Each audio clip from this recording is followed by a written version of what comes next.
नमस्कार विद्यार्थी मित्रों, कक्षा 12 में आप सभी का स्वागत है।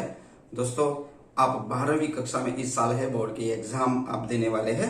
ऐसी स्थिति में हम लोग ये आरोह भाग 2 कक्षा 12 के हिंदी की जो कविताएं हैं उनका जो लेखन विभाग है, उसकी व्याकरण है, उसकी सीरीज आज से शुरू करने वाले हैं।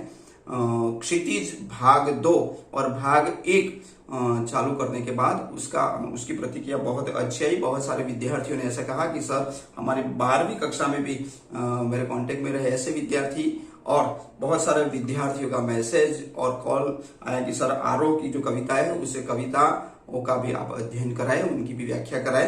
तो हम लोग आज से आरोह भाग 2 की कविताएं, उनका लेखन और व्याकरण जो है उसकी चर्चा हम इस पूरे साल वीडियो के द्वारा, इस चैनल के द्वारा हम करने वाले हैं। विद्यार्थी मित्रों, आप इस चैनल पर पहली बार है, नए हैं और एक बार देखा है और वीडियो को आपने सब्सक्राइब नहीं किया है, तो मेरा नम्र निवेदन है कि आप सबसे पहले इस चैनल को सब्सक्राइब करें, ताकि आने वाले दूसरे जो कविताओं के वीडियो है उस वीडियो को हम देख सके। आने वाला जो ग्रामर है, लेखन विभाग है, आप 12वीं कक्षा में जब तक परीक्षा में नहीं जाते तब तक हम साथ में रहने वाले हैं। तो बाकी की जो वीडियो है उस वीडियो आप देख सके, इसलिए सबसे पहले सब्सक्राइब करें। वीडियो अच्छा लगे तो उसको लाइक करें और अपने दोस्तों के साथ शेयर करें। अपने आरोह भाग 2 जो है, आप 10वीं कक्षा में थे, 9वीं और 10वीं में क्षितिज भाग 1 और क्षितिज भाग 2 था। आप 11वीं कक्षा में बड़े आरोह भाग 1 था और 12वीं कक्षा में आरोह भाग 2 है। और आरोह भाग 2 के पहला जो पद्य विभाग है, उस पद्य विभाग की जो 10 कविताएं हैं, उस प्रमुख 10 कविताओं में से पहली कविता की हम आज शुरुआत करते हैं। पहली जो कविता है आत्म परिचय है, और आत्म परिचय जो है, आत्म परिचय, अपना परिचय, उस बात को लेकर हरिवंश राय बच्चन जी जो है उनके कवि है। हरिवंश राय बच्चन जी को आप सब भी जानते हैं, फिल्म स्टार अमिताभ बच्चन जी के वो पिता है। और उनका द्वारा रचित ये जो पद्य है आत्म परिचय, और उसके साथ साथ दूसरी भी दिन जल्दी जल्दी ढलता है, ये दोनों का परिचय हम लेने वाले हैं। जो ये काव्य है ये बहुत ही अच्छा काव्य है आत्म परिचय, कि यहाँ पर बच्चन जी जो है उनका जो जीवन है, बच्चन जी के जीवन को पहचानने में सहायता करता है। ऐसा काव्य है कि खुद को जानना दुनिया को जानने से ज्यादा कठिन है, यही बात इस कविता में की है उन्होंने। समाज से व्यक्ति का नाता खट्टा मीठा होता है, जग जीवन से संपूर्ण निरपेक्ष नहीं रहना संभव नहीं है। इन बातों को उन्होंने उजागर इसमें किया है कि दुनिया अपने व्यंग्य बाण और शासन प्रशासन से चाहे जितना कष्ट दे, पर दुनिया से कटकर मनुष्य नहीं रह सकता। चाहे समाज में से कितनी समस्या आती है, लेकिन उस संसार को, उस समाज को कटकर मनुष्य रह नहीं सकता, क्योंकि उसकी अपनी जो अस्मिता है, अपनी जो पहचान है, उसका परिवेश ही उसकी दुनिया है। कवि इसी द्वंद्वात्मक संबंध है जो समाज के साथ के संबंध है, द्वंद्वात्मक संबंधों को कविता में उद्घाटित करता है। और वही कविता को हम एक एक पद को लेकर उसको मतलब समझने का प्रयत्न करें, उसके कवि का परिचय प्राप्त करें, और जो पूरी कविता है उस पूरी कविता को हम 2 भागों में विभाजित करके पढ़ेंगे, क्योंकि लंबी कविता है और लंबी कविता को एक भाग में समाविष्ट करना संभव नहीं है। इसलिए आज पहला भाग और कल हम दूसरे भाग को देखेंगे। तो हम देखते हैं कविता की ओर। विद्यार्थी मित्रों, इस आत्म परिचय कविता के कवि का परिचय प्राप्त करें हम, तो इसके कवि है हरिवंश राय बच्चन। हरिवंश राय बच्चन जी का नाम आप सबने सुना होगा, महान फिल्म स्टार अमिताभ बच्चन जी के जो पिताजी रहे। उनका जन्म 27 नवंबर 1907 में प्रतापगढ़ जिले के एक छोटे से गांव बाबूपट्टी में एक छोटा सा कायस्थ परिवार था, वही परिवार में उनका जन्म हुआ था। यानी 1907 27 नवंबर को उनका जन्म हुआ था। उनके पिता का नाम था प्रताप नारायण श्रीवास्तव और माता जी का नाम था सरस्वती देवी। बचपन में उन्हें बच्चा यानी बच्चन ऐसा करके उनको बुलाते थे। जो बच्चन नाम आप अभी सुन रहे हैं, अमिताभ बच्चन है, हरिवंश राय बच्चन, तो बच्चन नाम कहां से कि बचपन में उन्हें बच्चा कहा जाता था। बाद में इसी नाम से वो मशहूर हुए और इसलिए उसको हरिवंश राय बच्चन जी कहते हैं। वास्तव में वो श्रीवास्तव, प्रताप नारायण श्रीवास्तव है। बच्चन जी का पहला विवाह श्यामा से हुआ था और श्यामा की मृत्यु हुई और मृत्यु होने के बाद उनका दूसरा विवाह 1941 में तेजी से हुआ था। तेजी से उनका दूसरा विवाह हुआ। 1942 से 1952 तक वो इलाहाबाद विश्वविद्यालय के प्राध्यापक रहे हैं। उनकी जो प्रमुख रचनाएं हैं और उस प्रमुख रचनाओं में मधुशाला, मधुबाला, मधुकलश, निशा निमंत्रण, एकांत गीत, एकांत संगीत, सतरंगी, मिलन यामिनी आदि बहुत सारी कविताएं हैं जो उनकी प्रमुख रचनाएं हैं। उनकी आत्मकथा क्या भूलू क्या याद करो ये भी प्रमुख रही है। ये हरिवंश राय बच्चन जी जो है उनको पुरस्कार से भी सम्मानित किया गया था। बच्चन जी की जो कृति दो चट्टाने को 1968 में हिंदी कविता का साहित्य अकादमी पुरस्कार से भी सम्मानित किया गया था और इसी वर्ष उन्हें सोवियत लैंड नेहरू पुरस्कार तथा एप्रो एशियाई सम्मेलन के कमल पुरस्कार से भी सम्मानित किया गया था। उनकी जो मृत्यु है ये 95 वर्ष की उम्र में 18 जनवरी 2003 को, क्योंकि बाद में वो महाराष्ट्र में आए थे, महाराष्ट्र के जो मुंबई शहर है वहां पर आए थे और 18 जनवरी 2003 को महाराष्ट्र में उनकी मृत्यु हुई। यानी उनकी जीवन यात्रा कुल मिला के 95 यानी 95 साल तक रही है। यह है कवि का परिचय जो हम आज पढ़ने वाले हैं, आत्म परिचय। और वही आत्म परिचय के कवि हरिवंश राय बच्चन हैं। उनका जन्म 1907 में हुआ और उनकी मृत्यु 2003 में हुई। वो उनके पिता का नाम है प्रताप नारायण श्रीवास्तव और माता का नाम है सरस्वती देवी। उनकी जो पहली पत्नी थी श्यामा थी और दूसरी पत्नी उनके मर जाने के बाद उनकी दूसरी शादी होती है 1941 में और उनका नाम है तेजी। और इन्हीं बातों को हम विद्यार्थी मित्रों याद रखेंगे। अब हम उनकी जो कविता है आत्म परिचय और वही आत्म परिचय का अभ्यास हम करें कि ये जो उनकी कविता है आत्म परिचय, जिसको हम 4-4 लाइन से पढ़े और उसका भावार्थ को समझने का प्रयत्न हम करें। मैं जग जीवन का भार लिए फिरता हूं, फिर भी जीवन में प्यार लिए फिरता हूं। कर दिया किसी ने जंकृत, जिनको छूकर मैं सांसों के 2 तार लिए फिरता हूं।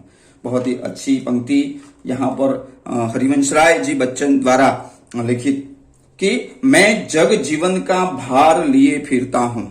यहाँ पर उनकी जो प्रमुख पंक्ति है कि मैं जग जीवन का भार लिए फिरता हूं। यहाँ पर विद्यार्थी मित्रों जग जीवन शब्द है। यहाँ पर जग जीवन यानी कि सांसारिक गतिविधि वाला जगत, उनका जो जीवन है वो जीवन कैसा है कि भार लिए फिरता हूं। यहाँ भार है, भार यानी बोझ के अर्थ में है, लेकिन कैसा बोझ कि हरिवंश राय बच्चन जी का जो प्रारंभिक जीवन है वही जीवन संघर्ष और अभाव से बुरा हुआ था और इसी अभावग्रस्त संघर्ष की छाया उनकी यही कविता की इस पंक्तियों में दिखाई देती है और इसीलिए कहते हैं कि मैं जग जीवन का भार लिए फिरता हूं। दोस्तों यहाँ जग जीवन शब्द जो है वो जग जीवन शब्द का जो समास हम करें तो वो तत्पुरुष समास है। जग का जीवन, जगत का जीवन, और इसीलिए जो है वो कौन सा समास है? तत्पुरुष समास है। यानी कि वो कहते हैं कि मेरे जीवन में संसार का भार है, समस्याएं है और उनको लेकर ही मैं घूम रहा हूं। उनका कहने का तात्पर्य है कि मैं सांसारिक जीवन का भार लेके, बोझ लेके, भार यानी कौन सा भार कि बहुत सारी समस्याएं है, क्योंकि प्रारंभिक जीवन उनका संघर्षों से बीता हुआ था, अभावग्रस्त था और इसीलिए वो कहते हैं कि मेरे जीवन में संसार का भार है, समस्याएं है और उनको लेकर मैं घूम रहा हूं, परंतु फिर भी जीवन में प्यार लिए फिरता हूं। बहुत अच्छी बात कही है कि जीवन में समस्याएं बहुत सारी है, लेकिन फिर भी वो कहते हैं कि जीवन में क्या लेके घूम रहे हैं? वो प्यार लेके घूम रहे हैं, यानी कि प्रेम को लेकर रहे हैं, परंतु मेरा जीवन प्यार से भरा हुआ है। अर्थात उनका कहना है समस्याओं के बावजूद भी कवि के जीवन में प्यार है, क्योंकि समस्याएं तो दिन प्रतिदिन रहती है। कोई भी व्यक्ति ऐसा नहीं है इस संसार में कि जो समस्याओं से अलिप्त है। कोई ना कोई समस्या है, छोटा बच्चा है वहां से लेकर अबाल वृद्ध, जो वृद्ध है वहां तक सभी लोगों के जीवन में कुछ न कुछ प्रकार की समस्याएं रहती है। और यहाँ पर कहते हैं कि मेरा जीवन संघर्षों से भरा हुआ है, फिर भी मेरा जीवन कैसा है? प्यार से भरा है। परंतु मेरा जो जीवन है वो कैसा है? प्यार से भरा हुआ है। अर्थात समस्याओं के बावजूद भी, इतनी सारी समस्याएं हैं, लेकिन समस्याओं के बावजूद भी कवि के जीवन में प्यार है, प्रेम है। और दोस्तों, सबसे बड़ी जीवन में कोई चीज है तो वो प्रेम है, और प्रेम से सब कुछ हासिल किया जा सकता है। आगे की पंक्तियों में कवि कहते हैं कि कर दिया किसी ने जंकृत, जिनको छूकर मैं सांसों के दो तार लिए फिरता हूं। और वो उसी जीवन के बारे में कहते हैं कि वो क्या कहते हैं कि कवि का जीवन सितार की तरह है, क्योंकि यहां है कर दिया किसी ने जंकृत, यहां जंकृत शब्द है। तो जंकृत शब्द का अर्थ क्या होता है कि तारों को बजाकर उसमें से जो स्वर निकलता है उसको कहते हैं जंकृत। और कैसा तंतु वाद्य जो है जिसमें तंतु लगे हुए होते हैं, जैसे कि वो सितार है, गिटार है आदि, आपने देखे हैं बहुत सारे ऐसे वाद्य कि जिसमें तंतु लगे होते, तार लगे होते हैं, और उस तार को जब छेड़ते हैं तो छेड़ने पर उनमें से आवाज निकलती है, उसमें से स्वर निकलता है, और उसको कहते हैं जंकृत। यहां पर कवि कहते हैं कि कर दिया किसी ने जंकृत, जिनको छूकर, किसको छूकर, इनके जीवन को छूकर। कवि का जीवन सितार की तरह है और इसे किसी ने छूकर जंकृत कर दिया है। यानी कि यहां पर बताया नहीं किसी ने शब्द है, यहां पर किसी और ने, कोई व्यक्ति ने जो अनजान है यहां पर, लेकिन कवि के लिए जान है कि उनकी प्रेयसी है, उनकी प्रियतमा है, उनका पहचानने वाला है, उसका नजदीक का है, कि जिसने क्या किया है, कर दिया किसी ने जंकृत, जिनको छूकर, इनको छुआ है। और तार को जब छूते हैं तो उसमें से आवाज आती है, उनमें से स्वर निकलता है, और उसको कहते हैं जंकृत। तो यहां पर कहते हैं कि जीवन सितार की तरह है, सितार में जो तार लगे हैं उसी की तरह है, और किसी ने आकर उसे छुआ है, उसे तारों को छुआ है, मेरे जीवन को छुआ है, और छूकर जो मेरा जीवन है उसको जंकृत कर दिया। परिणाम क्या हुआ कि उसमें से आवाज आई, परिणाम स्वरूप जीवन संगीत से भर उठा है। क्योंकि जीवन, अभी पहली पंक्ति में उन्होंने कहा कि मैं जीवन का भार लिए घूम रहा हूं, फिर भी प्यार है। प्यार क्यों है? क्योंकि उसके जीवन में किसी ने उनका जो जीवन है उसको जंकृत कर दिया है, प्रेम से जंकृत कर दिया है, कि जिसके कारण उसके आधार पर जीवन में संगीत भर आया है। क्योंकि वो तार है, तार को जब आप छेड़ते हैं तभी उसमें से संगीत आता है, उसमें से मधुर आवाज आती है। सुना ऐसे ही पड़ा है वो तार, कोई वाद्य पड़ा है तो उसमें से आवाज नहीं आती। उनके जीवन भी वैसा पड़ा है उसका था, लेकिन उसके तार को किसी ने जंकृत कर दिया, कि जिसके कारण उनका जो जीवन है उस जीवन संगीत से भर उठा है। अंतिम पंक्ति में कहते हैं कि मैं सांसों के दो तार लिए फिरता हूं, और उसका जीवन इन्हीं तार रूपी सांसों के कारण चल रहा है। सांसों के दो तार सांस के, यानी सांस रूपी जो दो तार है, ये वाद्य के तार है जिसने जंकृत किया है, जिसके कारण उनका जीवन चल रहा है। वो फिर रहा है, क्यों फिर रहा है? उनकी जो सांस है वो दो तारों के आधार पर चल रहा है। कौन से तार? कि जो वाद्य है वो जीवन का वाद्य है, उसमें किसी ने वो जो जंकृत कर दिया, उसमें से जो आवाज निकली, और आवाज के कारण उनकी जो सांस है वो सांस तब चल रही है, यानी कि उनका जीवन तब चल रहा है। जीवन मधुर तब बना है, समस्याओं से भरा हुआ जीवन जीने जैसा न लगे ऐसा जीवन है। और वही जीवन में जब किसी ने जंकृत कर दिया तो उसमें से मधुर ध्वनि आई, उसमें से आवाज है। मधुर ध्वनि का मतलब है जीने जैसा योग्य बना, और इसी कारण वो जी रहे हैं। फिर क्या करते हैं कि दो तार लिए फिरता हो, यानी कि उसका जीवन इन्हीं तार रूपी सांसों के कारण चल रहा है। ये चार पंक्तियां, उस चार पंक्तियों का भावार्थ मेरे ख्याल से आपकी समझ में आ गया होगा कि कवि के कहने का तात्पर्य है कि मेरा जीवन अभावों से, यानी कि समस्याओं से भरा हुआ है, अभावग्रस्त है, संघर्ष है, और फिर भी वो कैसे है? प्यार लिए फिरता है। फिर भी जीवन में प्रेम है, प्रेम को भूले नहीं है। और वो प्रेम का कारण क्या है कि उसके जीवन में, सुनने वाले जीवन में किसी ने आकर जंकृत कर दिया, उसको छू दिया उस तार को, जिसके कारण जो उनका जीवन है संगीत से भर गया है। इन चार पंक्तियों में कवि ऐसा कह रहे हैं। दूसरी जो चार पंक्तियां हैं इसका हम पठन करें। मैं स्नेह सुरा का पान किया करता हूं, मैं कभी न जग का ध्यान किया करता हूं। जग पूछ रहा उनको जो जग की गाते, मैं अपने मन का गान किया करता हूं। बहुत अच्छी बात यहां पर कवि ने की है। यहां पर किया है कि मैं स्नेह सुरा का पान किया करता हूं। यहां पर स्नेह सुरा शब्द है दोस्तों। यहां स्नेह है, स्नेह यानी प्रेम, और सुरा यानी शराब।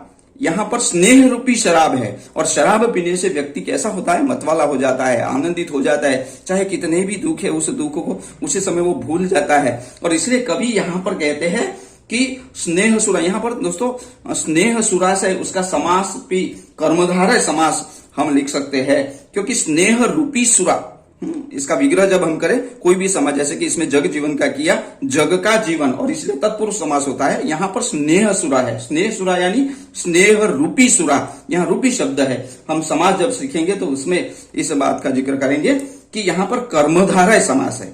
यहाँ स्नेह रूपी, प्रेम रूपी जो सुरा है, प्रेम रूपी मदिरा है, प्रेम रूपी शराब है, उसकी बात यहाँ पर कवि ने की है। कवि कहता है कि मैंने प्रेम रूपी शराब पी रखी है, यानी कि अर्थात संसार में प्रेम किया है और बांटा है।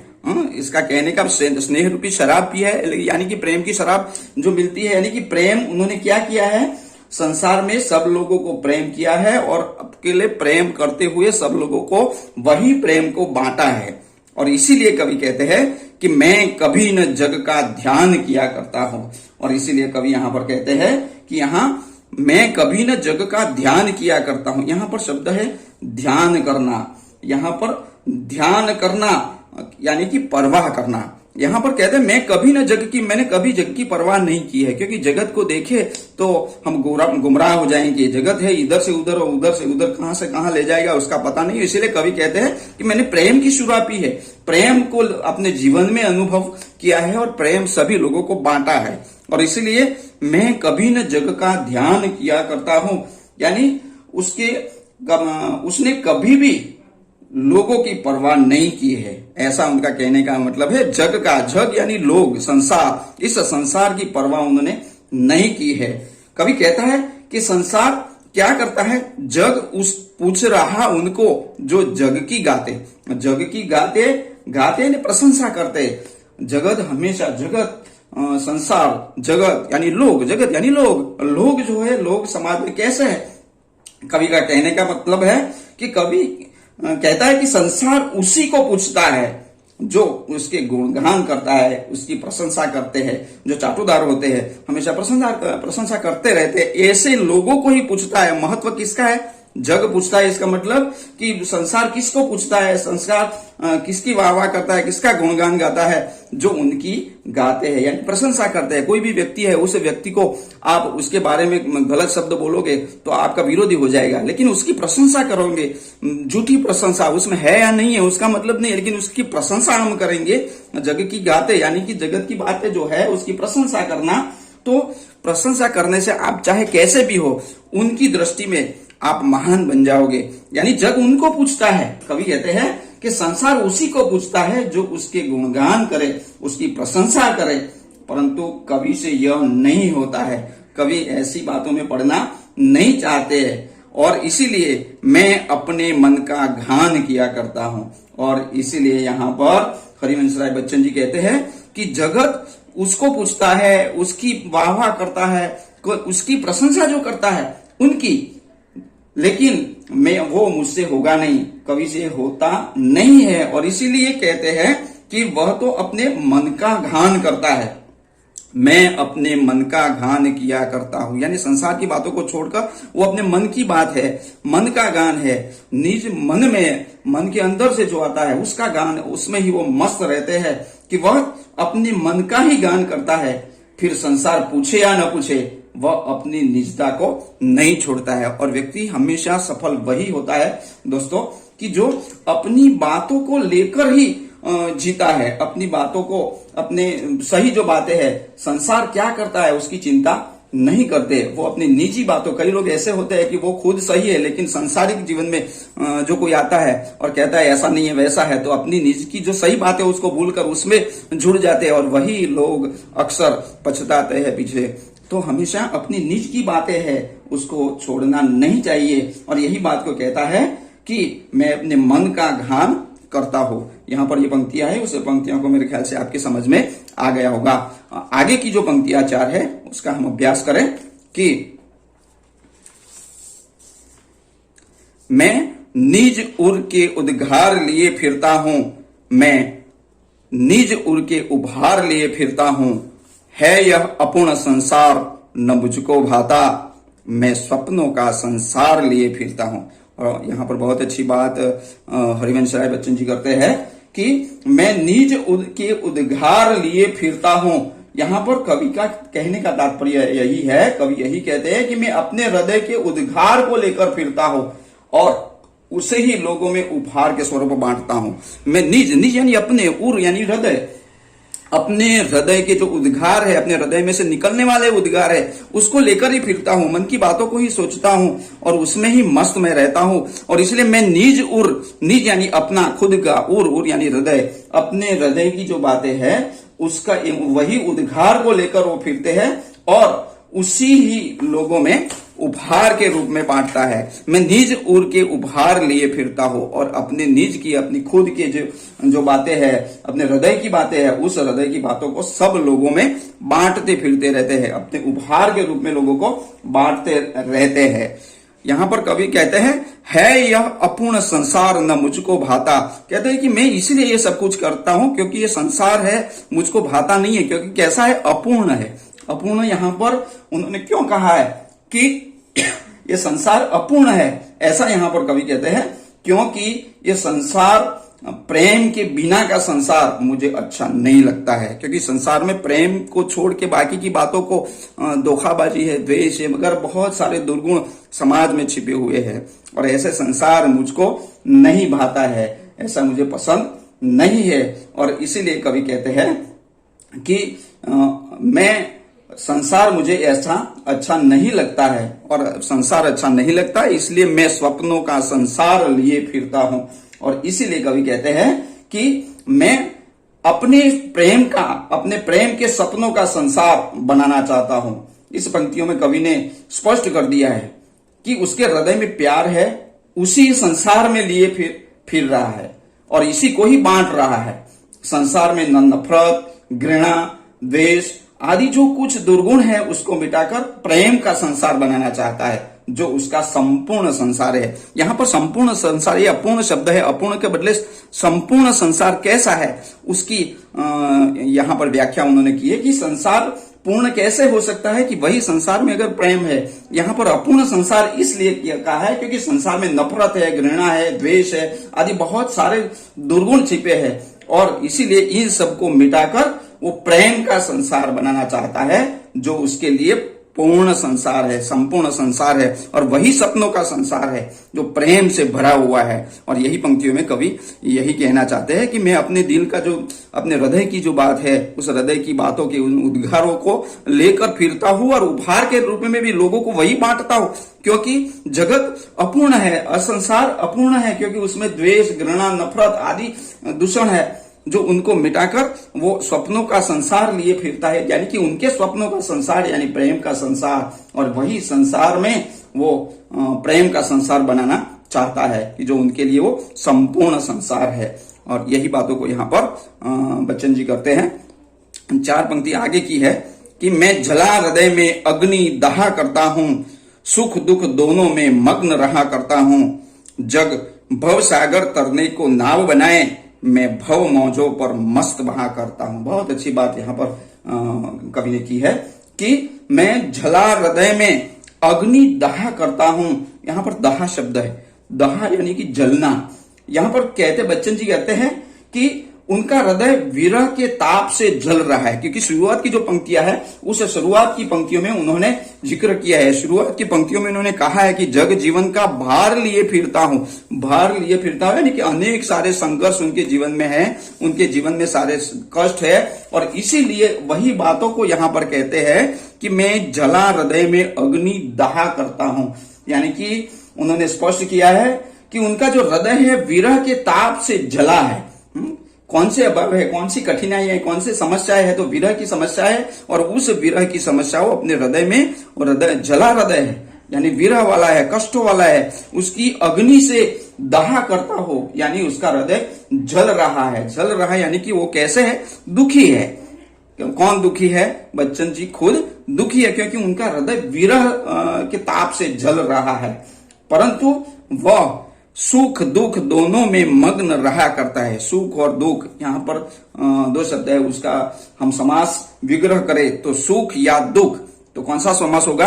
द्वंद्व समास होगा। यहां पर द्वंद्व समास है। सुख या दुख दोनों में मग्न रहते हैं, यानी कि मस्त रहते हैं। चाहे वो सुख आए या दुख आए, दोनों परिस्थितियों में वो मग्न रहता है।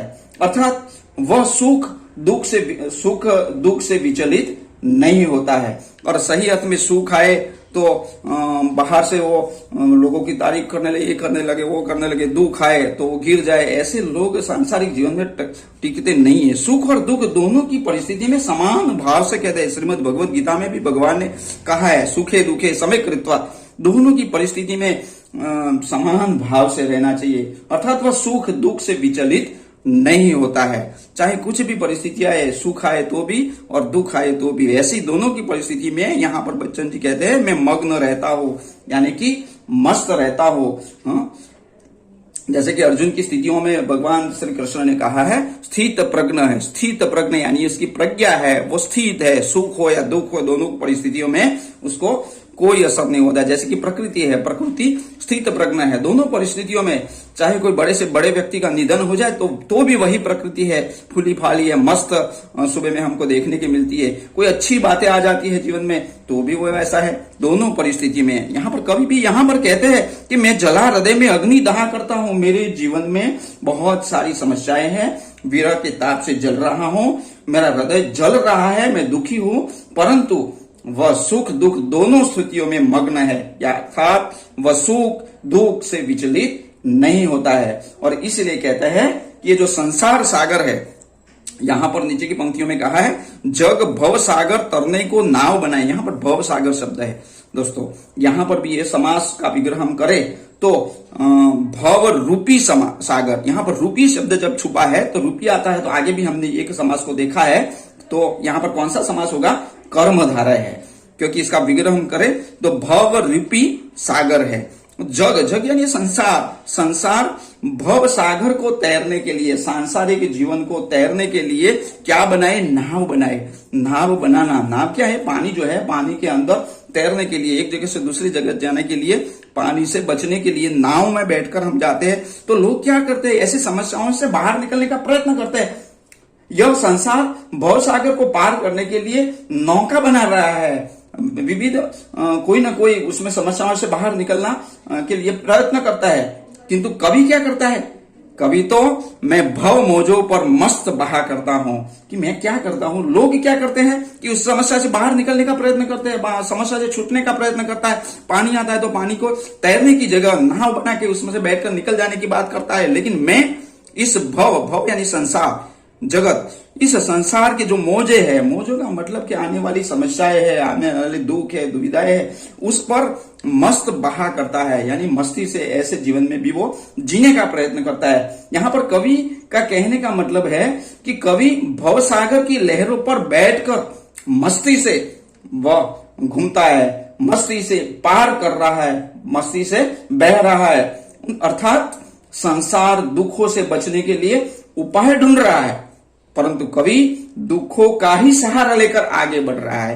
कितनी अच्छी बात है कि लोग उसमें से उपाय ढूंढते हैं, क्या करेंगे, ये क्या करेंगे। थोड़ी सी बात आ जाती है, आप भी सुबह में स्कूल में निकलते थे, ऐसे समय में आपकी रिक्शा या ऑटो कुछ भी में जिसमें जाते हैं छूट जाते हैं, आप निराश हो जाते हैं, क्या करेंगे अब।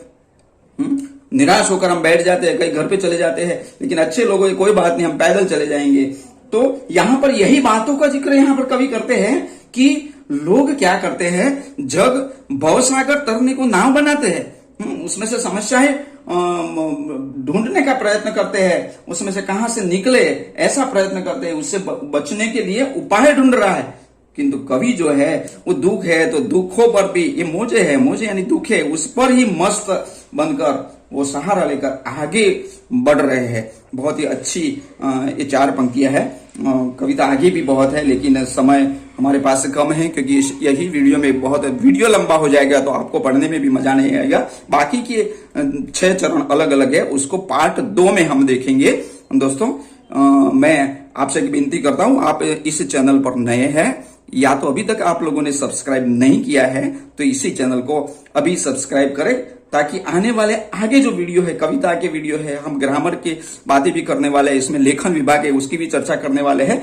कक्षा 12 में आपकी जब तक एग्जाम न हो जाए तब तक हम साथ में रहने वाले हैं। तो इसीलिए आप इसी चैनल को सब्सक्राइब करें, और वीडियो अच्छा लगा है तो उसको लाइक करें, अपने दोस्तों के साथ शेयर करें, ताकि ऐसे अपने दूसरे जो मित्र है उन मित्रों को भी इस कविता का लाभ मिले।